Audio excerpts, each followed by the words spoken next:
Je vous salue tous dans le nom du Seigneur Jésus-Christ. Soyez déjà là, nous sommes déjà sur place comme les programmes étaient annoncés depuis hier. Abonnez-vous, je crois que Dieu nous bénira.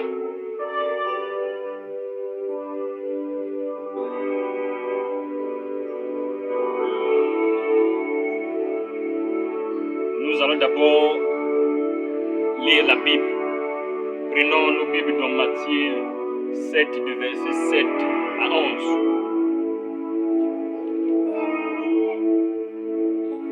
Je lis au nom du Seigneur Jésus-Christ. Demandez et l'on vous donnera. Cherchez et vous trouverez.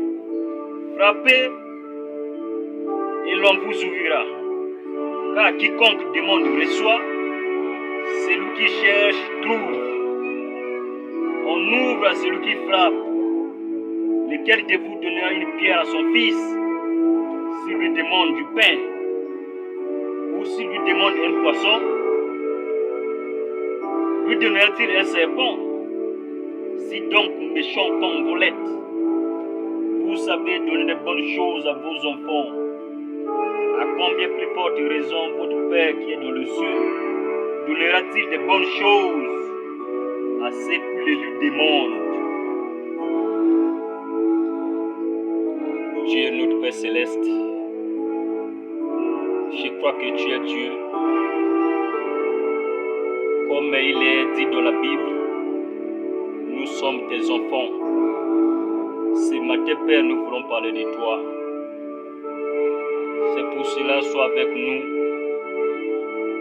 Moi, la prédication pour que ton peuple soit béni dans le nom du Seigneur Jésus-Christ. Amen. Je voudrais parler un peu sur la prière. Vous rappelez l'importance de ce moment de prière. La prière, en définition, c'est l'expression de l'homme à Dieu. L'homme s'exprime et parle à son Père. Est-ce que c'est mauvais? Je vois parfois quand il y a ces moments de prière, il y en a qui négligent. Ils trouvent que ce n'est pas important. Il y en a d'autres pendant qu'on prie, ils dorment. Ils sont distraits. Vous savez, vous commettrez une erreur très grave. Une erreur très grave de négliger la prière. La prière, c'est la clé pour entrer dans le programme de Dieu. C'est pas la prière. La prière, ça fait monter ton âme très haut. Vous savez, frère Branham dit de l'accusation, aujourd'hui les gens ne saisissent pas l'esprit de la révélation.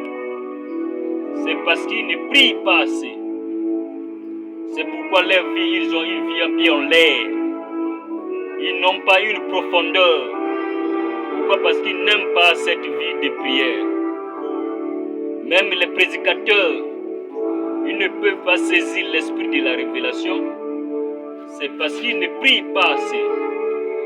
Donc, vous voyez parfois quand il y a ce moment de prière, vous allez voir les gens des pentecôtistes, ils font des jeûnes, ils prient beaucoup. Mais comme ils n'ont pas la parole, c'est pour cela qu'ils prient en l'air. C'est pour cela leur vie, ils ont une vie un peu en l'air. Pourquoi? Parce qu'ils n'aiment pas cette vie de prière. Pourquoi? Parce que Jésus a dit, si vous demeurez dans ma parole, si ma parole demeure en vous, alors priez.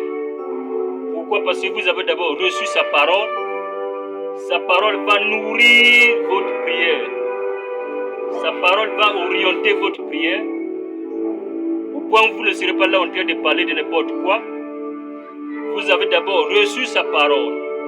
Si vous demeurez dans ma parole, si ma parole demeure en vous, alors priez. Donc la prière, ce n'est pas quelque chose qu'un chrétien doit négliger. Les gens des pentecôtistes et d'autres chrétiens peuvent prier, mais comme ils n'ont pas la parole, si vous demeurez dans ma parole, si ma parole demeure en vous, alors priez. Par la parole de Dieu, vous connaissez la volonté de Dieu. Vous connaissez même ce que vous allez demander à Dieu. Pourquoi? Parce que vous avez écouté sa parole, vous avez compris ce qu'il veut, alors vous pouvez demander. Mais avant de demander, rassure-toi que votre canal soit pur. Il ne soit pas bouché pour empêcher la parole de Dieu. Frère Branham dit que non, les gens, il y a des gens qui viennent ici, ils plaident pour qu'on prie pour eux. Mais aussi longtemps qu'il y a un péché inconfessé là caché, Dieu ne donnera pas la solution. Donc avant de demander quelque chose à Dieu, rassure-toi qu'il n'y a pas un péché inconfessé en toi. Rassure-toi que votre canal soit pur. Alors vous pouvez demander. L'enfant qui ne demande pas ne reçoit pas. Mais l'enfant qui demande reçoit. C'est ça le secret. Le secret de la prière, c'est la foi. Vous croyez que votre Père existe. Alors vous avez un problème. Vous allez vers votre Père et vous lui demandez la solution à votre problème. Mais la Bible dit, celui qui demande reçoit. Donc si vous demandez, vous ne recevez pas, alors ce n'est pas normal. Ou alors ce que vous demandez, ce n'est pas de la volonté de Dieu. Mais Dieu dit, celui qui demande reçoit. Donc tu dois recevoir. Souvent quand dans les problèmes, on regarde à gauche et à droite, on parle à gauche et à droite, on se tourmente, des fois on pleure. Mais si vous avez de la famille, un grand, quelqu'un qui est capable de résoudre vos problèmes, et vous êtes en train de souffrir dans un problème, alors qu'est-ce que vous ferez? Vous irez vers lui et vous lui demandez, grand frère, j'ai un problème, grand frère, si tu peux m'aider. Mais vous avez Dieu. Donc dans votre famille, vous avez un roi. Il est le roi des rois. Il est le tout-puissant. Il nous a toujours dit, venez à moi, vous tous ceux qui êtes fatigués et chargés. Venez à moi, je vous donnerai du repos, je vous donnerai la paix. Mais venez avec vos problèmes vers moi. C'est votre grand frère. Il dit dans Matthieu 11, 28, venez à moi, vous tous ceux qui êtes fatigués et chargés, et je vous donnerai du repos. Si vous avez un problème, priez, priez, parlez à Dieu, s'exprimez-vous. Aujourd'hui, vous allez parler, parlez à Dieu. Dieu écoute les prières. Dieu répond aux prières. Priez et écrivez quelque part. Aujourd'hui, telle date, j'ai demandé à Dieu telle chose. J'attends. Dieu répondra toujours à la prière. Le secret de la réussite, c'est la prière. La prière changera les choses. Puis la Bible dit, priez sans cesse. Il ajoute dans 1 Timothée 8, 2:8, je veux donc que les hommes prient en tout lieu, en élevant mais purs sans mauvaise pensée. Je suis en train de vous livrer un secret. La prière. La prière, c'est le secret de tous les ministères. Un sorcier ne peut pas gagner une personne qui prie beaucoup. Même dans vos maisons, les sorciers jouent comme vous ne priez pas beaucoup. Mais quand vous commencez à beaucoup prier, les sorciers commenceront à fuir. C'est l'âme la plus puissante que le monde n'a jamais connue. Si vous demeurez dans la parole de Dieu, Dieu va rencontrer votre adversaire. Bon, pour finir, je vais lire le prophète dans son livre Père l'heure est venue au paragraphe 4.